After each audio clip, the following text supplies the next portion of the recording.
Once upon a time, in a quiet little village at the edge of a deep forest, there lived a husband and wife who longed for a child. Their home overlooked the garden of a powerful sorceress, whose herbs and flowers were said to hold great magic.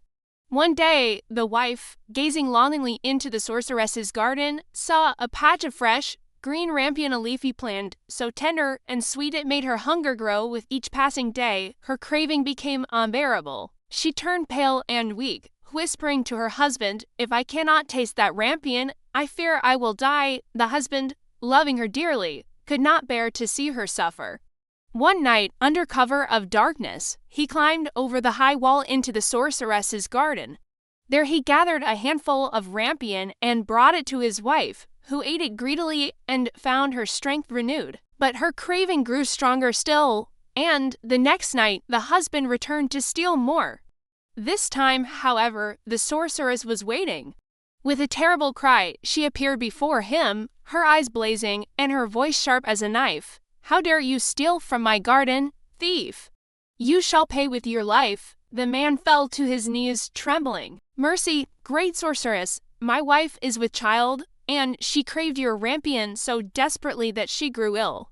I stole only to save her." The sorceress's expression softened, though her gaze remained cold. "So be it," she said, "I will spare your life, but in return, the child your wife bears shall be mine. I will raise it as my own, and you will never see her again." Terrified, the man agreed. When his wife gave birth to a beautiful baby girl, the sorceress appeared, took the child into her arms, and vanished into the night. She named the girl Rapunzel after the rampion that had cost her freedom. Rapunzel grew into a child of extraordinary beauty, with hair as golden as sunlight and a voice that could melt even the coldest heart. But the sorceress, fearing the world would one day steal Rapunzel from her, locked the girl in a tall tower deep in the forest. The tower had no door, no stairs, only a single high window that opened to the sky. The sorceress alone could reach her.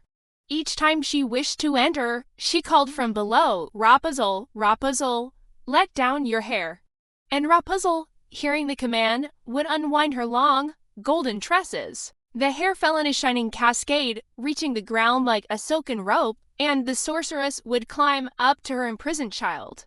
Though her prison was bright and filled with books, Rapunzel was lonely.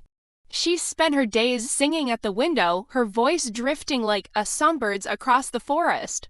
Travelers who passed through the woods sometimes paused, believing the voice belonged to an angel, but none could see her, for the tower was hidden by thick trees and brambles. Years passed, and Rapunzel grew into a young woman, her beauty shining brighter than the sun itself. One day, a prince rode hunting through the forest. As evening fell, he heard a song so sweet it stilled the very air. He followed the sound until he came upon the hidden tower. Looking up, he saw Rapunzel at her window, her golden hair glinting in the last rays of sunset. He longed to speak to her, but there was no way to climb the wall hidden among the trees. He waited.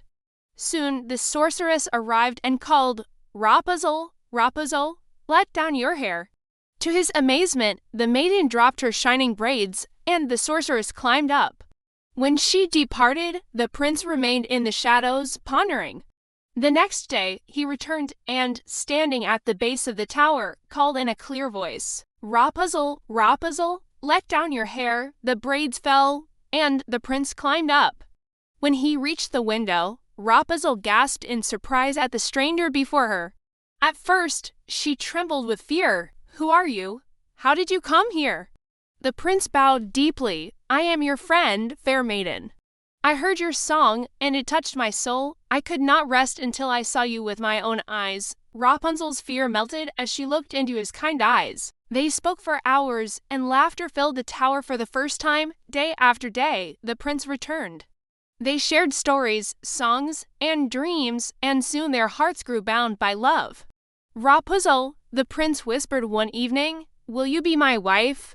I will take you far from this tower, where no walls shall confine you." Joy shone in her eyes.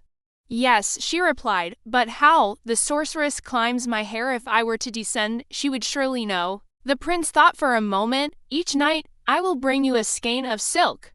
We shall weave them into a ladder, and when it is strong enough, you will climb down to freedom." Rapunzel agreed, and their secret plan began, but secrets cannot remain hidden forever. One day, Rapunzel, in her innocence, asked the sorceress, "Mother Gothel, why is it that you are so much heavier than the prince when you climb my hair?" At once, the sorceress's eyes narrowed with fury. "What is this you say?" she shrieked. She grabbed Rapunzel's golden locks and, in a rage, snipped them off with a cruel knife. Then she cast the girl into a desolate desert, where she wandered alone, weeping. That night, the sorceress tied Rapunzel's severed hair to the window. When the prince arrived and called, she let down the golden braid. Unaware of the trap, he climbed eagerly, but instead of Rapunzel, he found the sorceress waiting with a mocking smile. "So, you are the thief who would steal my flower," she hissed. "You shall never see her again." With a gesture, she summoned a storm of magic. The prince was hurled from the tower, landing among thorns that blinded his eyes. Stumbling and broken-hearted, he wandered the forest, calling out for Rapunzel in vain. Years passed. Rapunzel lived in the wilderness, her golden hair now short, her clothes worn to rags. Yet she survived, singing to ease her sorrow. One day, as fate would have it, the prince stumbled into the very desert where Rapunzel dwelled. Blind and weary, he heard a familiar voice drifting through the air, a song he had not forgotten. "Rapunzel," he cried. At his voice, she ran to him, and they fell into each other's arms. Tears streamed from her eyes, and, as they touched his face, a miracle occurred. Her tears healed his blindness. He opened his eyes and beheld her once more. Joy overwhelmed them both. Hand in hand, they left the desert and journeyed back to his kingdom. There, the people welcomed Rapunzel as their princess, and soon after, a grand wedding was held. The sorceress was never seen again, and the tower crumbled into ruin, a relic of the past. Rapunzel and the prince ruled with wisdom and kindness, their hearts bound forever by the trials they had endured. The maiden who had once been trapped in a tower now walked freely beneath the sun, her voice filling the air with songs of hope. And so Rapunzel lived happily ever after, her golden hair shining like the dawn of a new day.